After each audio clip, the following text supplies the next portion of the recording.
Hello, students. So, today we will learn the final scene of the A Hero by R.K. Narayan. So, yesterday we learned that finally Swami slept in office room and that to be alone according to his father's wish, and he was getting very fear of the environment, which makes him to be very fear about the darkness and all.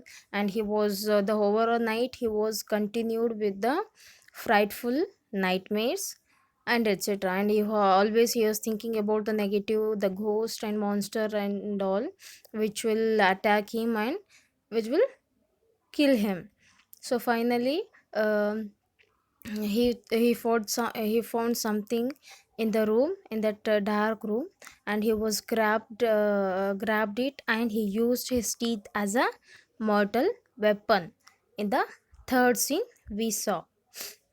So today we will learn the last scene of the lesson. Ayo, something has beaten me, went forth an agonized thundering cry, and was followed by a heavy tumbling and falling amidst furniture. In a moment, father, cook, and a servant came in carrying light. So, after he used his teeth as a mortal weapon, after using that teeth, he bitten the dash thing. So, a sound ayo was came out. Something has beaten me. He said that something has beaten me. Went forth an agonized, thundering cry, and was followed by a heavy tumbling and falling amidst furniture. So the sound was came out, and he was very agonized. Agonized means ತುಂಬ ದುಃಖದಿಂದ ಅಳೋದಕ್ಕೆ start ಮಾಡ್ದ.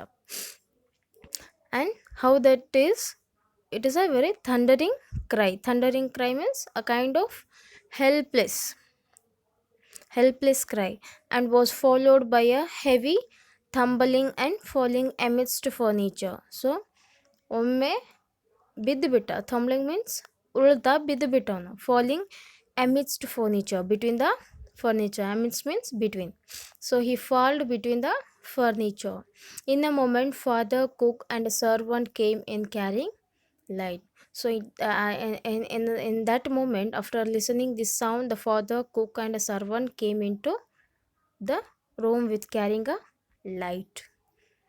All three of them fell on the burglar, who lay amidst the furniture with a bleeding ankle. So all the three members were fell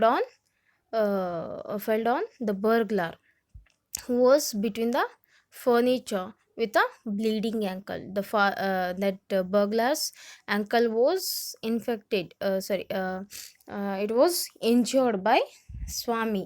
So it is bleeding ankle. ರಕ್ತ ಸೋರ್ತಾ ಇತ್ತು. Congratulations were showered on Swami next day. His classmates looked at him with respect, and his teacher patted his back. The headmaster said that he was a true scout.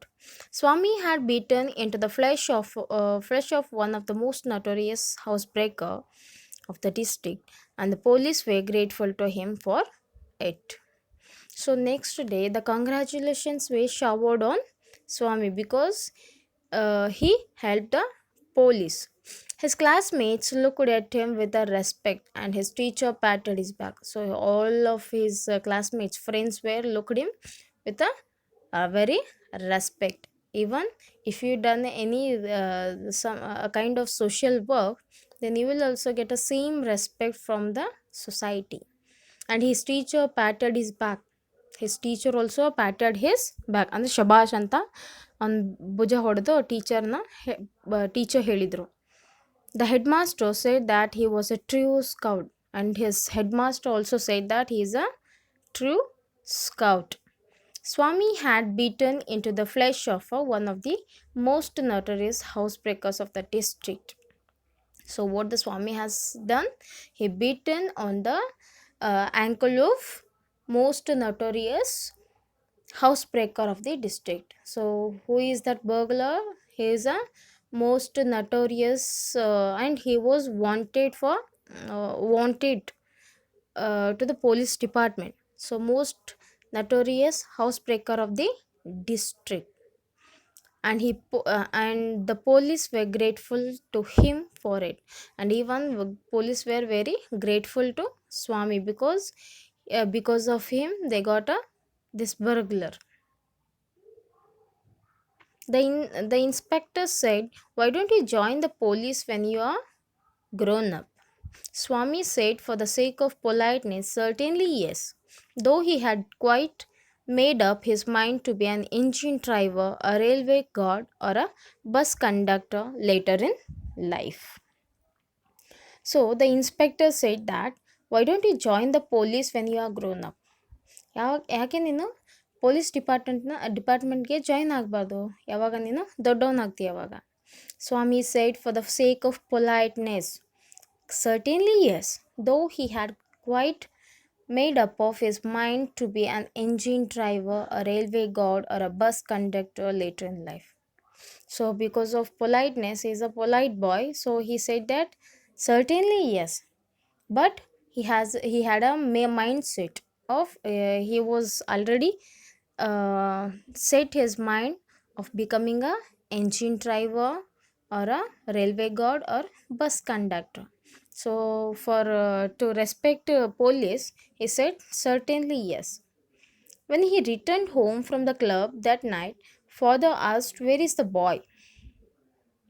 So after returning home, the father asked that, "Where is the boy? Elladan huduga anta." "He is asleep already. He didn't have wink of sleep the whole of last night," said his mother. So what the mother said, ಅವನಿಗೆ ನಿದ್ದೆನೇ ಬಂದಿರಲಿಲ್ಲ ಪಾಪ. So ನಿನ್ನೆ ಅವನು he didn't have a wink of sleep, ಒಂದು ಕ್ಷಣ ಕೂಡ ಅವನು ರೆಪ್ಪೆ ಮುಚ್ಚಿಲ್ಲ, ಅವನ ಕಣ್ಣು ಮುಚ್ಚಿಲ್ಲ. So he was asleep whole night, ರಾತ್ರಿ ಬೆಳಗ್ಗೆ ಅವನಿಗೆ ನಿದ್ದೆ ಆಗಿಲ್ಲ, said the mother. "Where is he sleeping?" So father asked that, "Where is he sleeping?" "In his usual place," mother said casually. "He went to bed at 7:30." So mother casually said that he was sleeping in his place, very casually. "He went to bed at 7:30." So he went to bed at 7:30. ಅವನು 7:30ಗೆ ಹೋಗ್ಬಿಟ್ಟ ಅಂತ, ಮನ್ಕೊಳ್ಳೋದಕ್ಕೆ ಹೋಗ್ಬಿಟ್ಟ ಅಂತ. "Sleeping beside his granny again," father said. "No wonder he wanted to be asleep before I could return home. Clever boy." So father said that, sleeping beside his granny again, ಮತ್ತೆ ಅಜ್ಜಿ ಪಕ್ಕ ಮನ್ಕೊಳ್ಳೋದಕ್ಕೆ ಹೋದ. "No wonder he wanted to be asleep before I could return home." So ತುಂಬ ಹುಷಾರದನ ಅವನು, very clever boy. "No wonder he wanted to be asleep." ನಾವು ಬರೋಕ್ಕಿಂತ ಮುಂಚೆ ಎಚ್ಚರ ಇದ್ದರೆ ಐ ಕುಡ್ ರಿಟರ್ನ್ ಹೋಮ್, ಅದಕ್ಕೆ ನಾನು ಬರೋಕ್ಕಿಂತ ಮುಂಚೆನೇ, ಹೌದಾ, ನಾನು ಬರೋ ತನಕ ಎಚ್ಚರ ಇರೋದಕ್ಕೆ ಆಗ್ತಿರ್ಲಿಲ್ಲ ಅಂತ ಅವನಿಗೆ ಅಂತ. So "No wonder he wanted to be asleep before I could return home." ನಾವು ಬರೋಕ್ಕಿಂತ ಮುಂಚೆ ಎದ್ದು ಕೊಡೋದಕ್ಕೆ ಆಗ್ತಿರ್ಲಿಲ್ವ ಅವನಿಗೆ, ವೆರಿ ಕ್ಲೆವರ್ ಬಾಯ್, ತುಂಬ ಜಾಣ ಅದನ ಅಂತ ತಂದೆ ಹೇಳಿಬಿಡ್ತಾರೆ. Mother lost her temper. "You let him sleep where he likes. You needn't risk his life again," father mumbled as he went into change. "All right, Mollycoddle, spoil him as much as you like. Only don't blame me afterwards." So by listening the dialogue of father, the mother said that she lost her temper. So ತಾಳ್ಮೆನ ಕಳ್ಕೊಂಡ್ಬಿಟ್ಟು ಹೇಳ್ತಾರೆ ತಾಯಿ ಏನಂತ, "You let him sleep where he likes." ಅವನಿಗೆ ಎಲ್ಲಿ ಇಷ್ಟ ಅದನ್ನು ಅವ್ನು ಮನ್ಕೊಳ್ಳಿ ಬಿಡಿ. "Let him to sleep where he likes. You needn't risk his life again." You should not put his life into risk. Father mumbled as he went into the change. So mumbled ಅಂದರೆ ಗೊಣಗ್ತಾ ಇರೋದು. So father went in to change his dress, ಗೊಣಗ್ತಾ ಅವ್ರ ತಂದೆ ಒಳಗಡೆ ಹೋಗ್ಬಿಡ್ತಾರೆ. "All right mollycoddle and spoil him as much as you like." Mollycoddle ಅಂದರೆ so ಯಾರು ನಮಗೆ ಏನು ಮಾಡೋದಕ್ಕೆ ಬಿಡ್ತಾರೆ ಅಂದರೆ ನಮ್ಮ ಪರ್ವ ವಹಿಸ್ಕೊಂಡು ಬರ್ತಾರಲ್ಲ ಅವ್ರಿಗಂತಾರೆ. So all right, okay mollycoddle spoil him as much as you like. So ಅವನನ್ನು ಹಾಳು ಮಾಡು, ಎಷ್ಟು ಮಾಡೋದೈತಿ ನಿನಗೆ ಎಷ್ಟು ಇಷ್ಟನೋ ಅಷ್ಟು ಮಾಡು ಅಂತ. Only don't blame me afterwards. ಆನಂತರ ನೀನು ನನಗೆ ಬ್ಲೇಮ್ ಮಾಡೋ ಹಾಗಿಲ್ಲ. Don't blame me afterwards. Swami, following the whole conversation from under the blanket, felt very tremendously relieved to hear that his father was giving him up. So, under the blanket, our Swami, dear Swami, was listening the whole conversation between the mother and father. So ಹಾಸಿಗೆಯಲ್ಲೇ ಇದ್ಬಿಟ್ಟು ತಂದೆ ತಾಯಿ ಮಾತಾಡೋದನ್ನು ಕೇಳ್ತಾ ಕೂತ. Felt tremendously relieved. ಅವ್ರ ಕನ್ವರ್ಸೇಷನ್ನ ಕೇಳ್ತಾ ಈ ಫೆಲ್ಟ್ ಅ ವೆರಿ ಸಮಾಧಾನಕರವಾದ, ನನ್ನನ್ನು ಈಗ ಬಿಡ್ತಾರಪ್ಪ ಅಂತ ಒಂದು ಸಮಾಧಾನ ಅವನಿಗೆ ಸಿಗ್ಬಿಡ್ತು. ಟ್ರೆಮೆಂಡಸ್ ಮೀನ್ಸ್ ಆಗಾದ, ಸಮಾಧಾನ ಬಂತು. To hear that his father was giving him up. So finally ಅವನಿಗೆ ರಿಲೀವ್ ಸಿಕ್ತು. ಏನಂತ ಅಂದರೆ finally his father leaved him, ಬಿಟ್ಬಿಟ್ರು. ಅಂದರೆ ಏನಂದರು, ಡೋಂಟ್ ಬ್ಲೇಮ್ ಮೀ ಆಫ್ಟರ್ವರ್ಡ್ಸ್ ಅಂತ ಹೇಳಿದ್ರಲ್ಲ, ಅದನ್ನ ಕೇಳಿ ಅವನು ಸಮಾಧಾನ ಮಾಡ್ಕೊಂಡ. ಏನಂತಂದರೆ ಆಯ್ತು, ಇನ್ಮೇಲಿಂದ ನಮ್ಮ ತಂದೆ ನನಗೆ ಪಿಚ್ಚೆ ಬೀಳಲ್ಲ, ಅಲ್ಲೇ ಮನ್ಕೋ ಇಲ್ಲೇ ಮನ್ಕೋ ಅಂತ he was relieved by listening his father's words. This is a small story of R.K. Narayan. So I hope you all understood. Thank you, students.